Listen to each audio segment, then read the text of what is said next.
The Christian secret to speaking truth with grace. Have you ever felt stuck in a conversation? That moment your heart starts pounding and you know you have to say something difficult.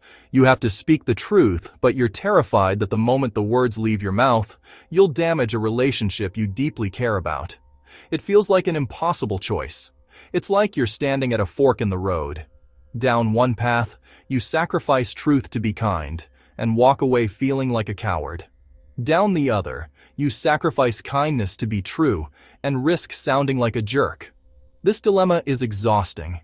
It makes you dodge important conversations at work, letting problems fester. It sparks friction with the people you love most, creating distance where you crave closeness. You end up saying nothing, and the silence feels just as loud. But what if that entire dilemma is a false choice? What if there's a better way, a third path, a biblical way that doesn't force you to pick between honesty and love?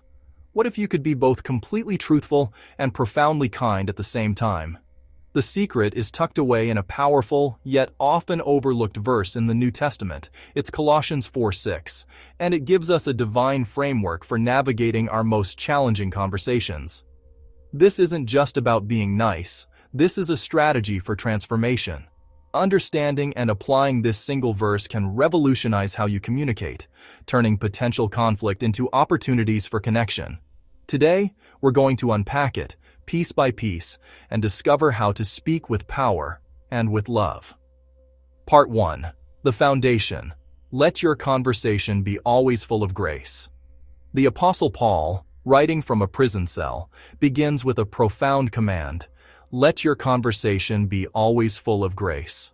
Not sometimes, not just when it's easy, but always. The Greek word Paul uses for grace here is charis. In the Bible, charis most often describes God's own unmerited favor, his relentless kindness and goodwill toward us. It's a gift we can't earn. For our words to be full of grace, they need to be powered by that same divine, undeserved kindness. This means you lead with care, not with your agenda. It's about consciously remembering that the person you're speaking to is created and loved by God, just as you are. Your goal isn't to win an argument.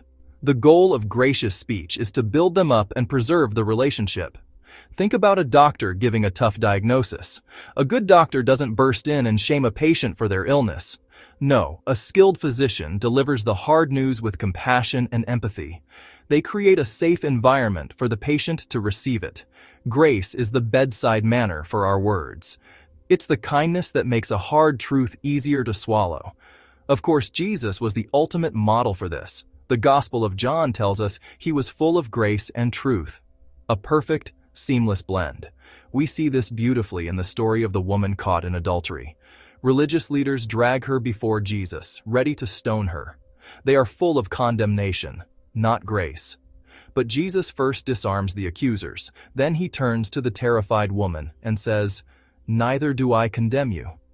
That is pure, unadulterated grace.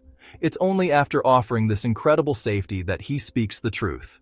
Go, and from now on sin no more.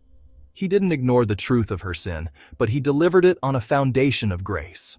I'll never forget when a mentor had to point out a huge blind spot in my leadership style. I was unintentionally shutting down ideas from my team. He could have been harsh, but he wasn't. He took me to lunch and spent the first 20 minutes affirming my strengths. He created that safety. So when he finally shared the difficult truth, it didn't feel like an attack. It felt like an act of genuine love. That's the power of grace. Part 2. The tool, seasoned with salt. But grace on its own is only half the equation. If our speech is all grace but has no substance, it's just pleasant fluff. That's why Paul immediately adds the second ingredient. Our gracious words should be seasoned with salt. In the ancient world, salt was a huge deal. It was a primary preservative that kept food from spoiling, a healing agent for wounds, and a valuable commodity. This metaphor is packed with meaning. In our conversations, salt is the truth. It's the substance, the honest, meaningful thing that needs to be said. Like salt, truth preserves the health of a relationship by preventing issues from rotting under the surface. It brings purifying clarity and adds value to our interactions. But notice Paul's careful phrasing. Our words are to be seasoned with salt, not drowned in it. We've all had a meal ruined by too much salt. In the same way, too much blunt, ungracious truth can completely wreck a conversation. We don't use truth as a weapon to wound people. We use it as a tool, like a surgeon's scalpel, to carefully bring about healing. The book of Proverbs says, "A gentle answer turns away wrath, but a harsh word stirs up anger." The salt of truth must be applied gently. So how do we do that practically? We think before we speak. We choose our words with intention. Instead of blurting out to your spouse, "You're always defensive," which is loaded with accusation, you could pause and try something seasoned with grace. "I feel like we're not quite connecting on this. It's important to me that we both feel heard." The truth is the same, there's a communication breakdown, but the delivery is an invitation for growth. At work, instead of telling a coworker, "This report you wrote is full of errors," you might say, "Thanks for your hard work on this. I have a few questions on some of the figures. Could we walk through it together to make sure we're on the same page?" You're still addressing the errors, that's the salt, but you're doing it in a way that preserves their dignity. It's being honest, but with the clear goal of building up, not tearing down. Part 3. The goal, so that you may know how to answer everyone. So what happens when you get this divine combination right? When your heart is full of grace and you learn to apply truth like salt? The verse gives us the powerful result. So that you may know how to answer everyone. Now, this is crucial. This isn't about having a slick comeback for every argument. This is about having God-given wisdom to customize your response to the specific person and the specific moment. The way you speak truth to a sensitive child should be different from how you address a hardened coworker. Grace and salt equip you to provide the right answer for each unique soul. And the absolute key to knowing how to answer is learning to listen. A gracious, salt-seasoned speaker pays attention. They listen first, not just to the words, but to the emotions and needs behind them. They seek to understand before they demand to be understood. Active listening is an act of grace in itself. When you put down your phone, make eye contact, and give someone your undivided attention, you are communicating immense value. When you ask clarifying questions like, "So what I think I'm hearing you say is," or validate their feelings with, "I can see why that would make you feel frustrated," you are creating the safety needed for the salt of truth to be received. When people know that your words are coming from a place of genuine care, they become so much more willing to hear the truth you have to say. Over time, you build a reputation not just as an honest person, but as a safe person. People know they can bring their struggles to you without fear of judgment. Ultimately, this isn't some magic formula. It's a reflection of a heart being changed by Jesus, who is the perfect embodiment of grace and truth.